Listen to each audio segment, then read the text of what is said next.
because it smells like gin. And I used to love Beefeater gin. I spent years in a pool of lukewarm Beefeater gin, Beefeater in and out martini, meaning you put the vermouth in the glass. And by the way, if you are a drinker out there, please enjoy this cocktail, and I'll tell you exactly how to do it. I don't usually give cocktail recommendations on the program because I am a degenerate alcoholic. So many people are disturbed when I do that.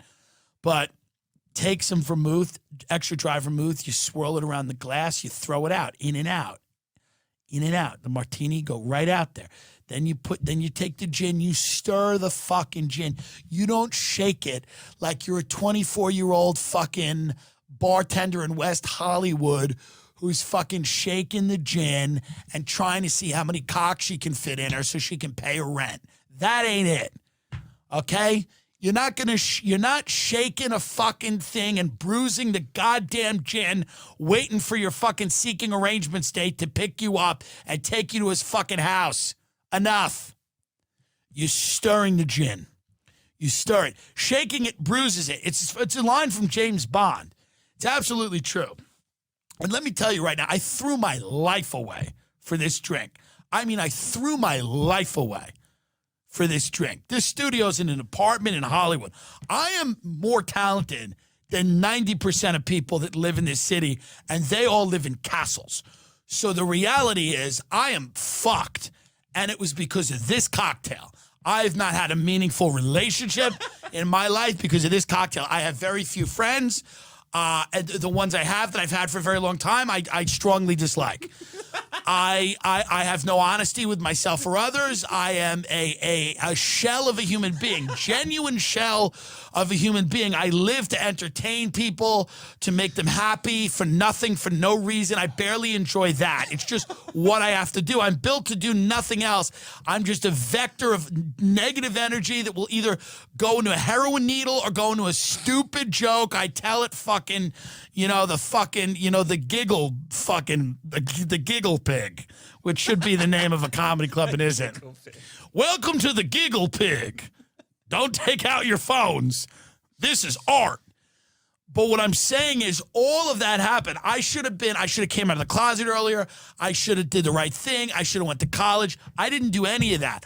I was in subprime mortgages. I was dumb enough to sell the product to myself. I sold the house to myself. You're not supposed to get so drunk you scam yourself. I scammed myself.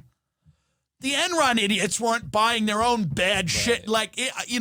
So I did it all for this perfect drink. It is a perfect drink. And I'm glad I was an alcoholic. When I look back on the world, I'm glad I was family, friends, accomplishments. I know a lot of people with those, and I got to be honest with you, truly. It's truly a whatever. Your kids are shit half the time. They take advantage of you. They don't value the sacrifices you made for them. Your wife or husband doesn't really care. And your career, you hit a wall with that, and no one really gives a shit. Truly, no one cares. I just watched a documentary about a bunch of comedians that came out of New York City in the alt scene and everything, and some of them are funny and some of them aren't. But the point is, truly, no one cares. No one cares.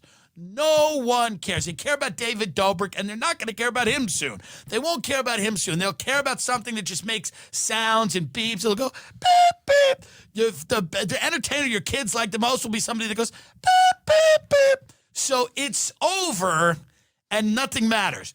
So you take the vermouth, you swirl it around in the glass, you spill it out, and then you put the gin, which should be... And this is another great line, which isn't mine. I don't know who wrote this. Vodka goes down too easy. Gin drinkers like to know what you're up against. That's why I didn't like Bombay Sapphire. It's too smooth. I like Beefeater. I like a little punch. I like a little punch in the back of the throat of juniper berry and botanical and lavender. I like to feel where I'm going. Because listen, martinis, gin martinis take you to the moon. Martinis are like breasts. 1 is not enough.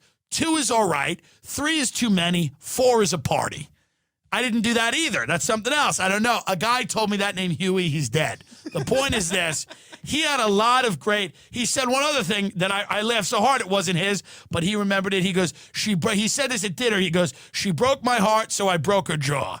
Again, I don't know where he got it. It's probably a famous thing. It's very funny. Anyway,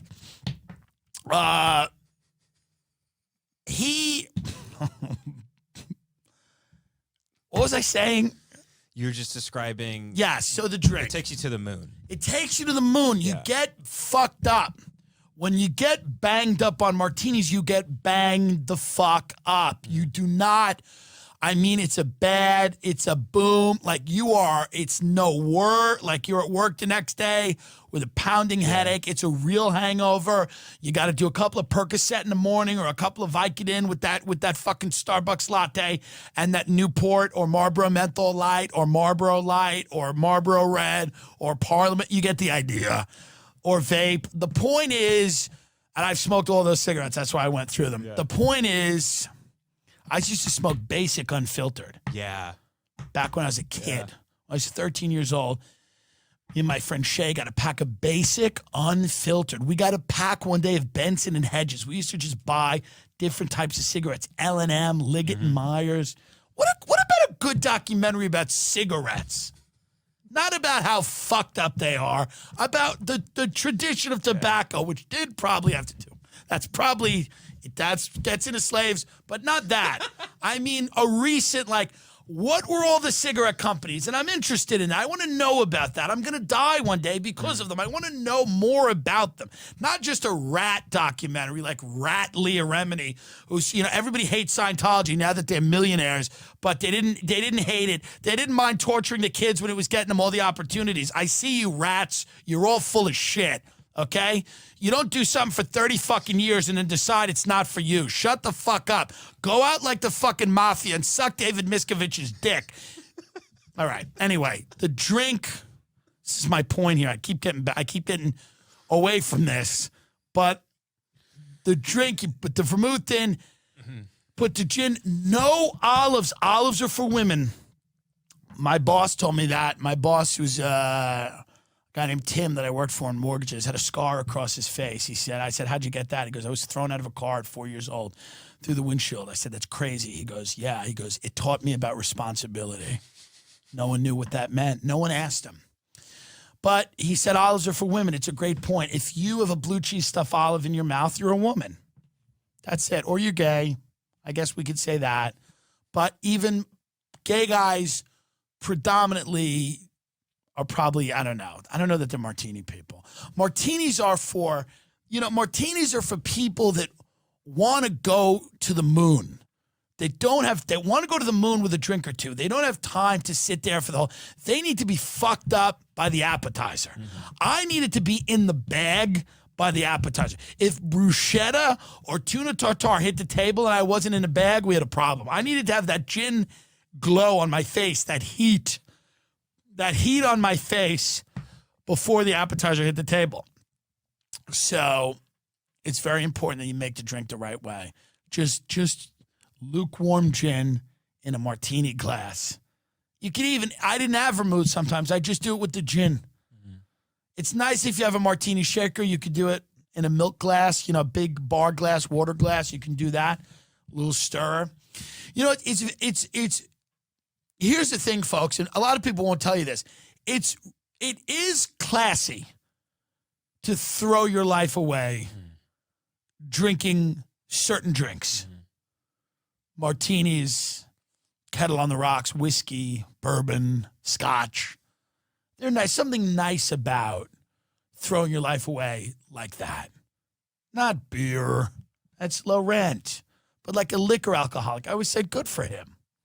That's somebody that knows where they're going and desperately wants to get there as quickly as possible.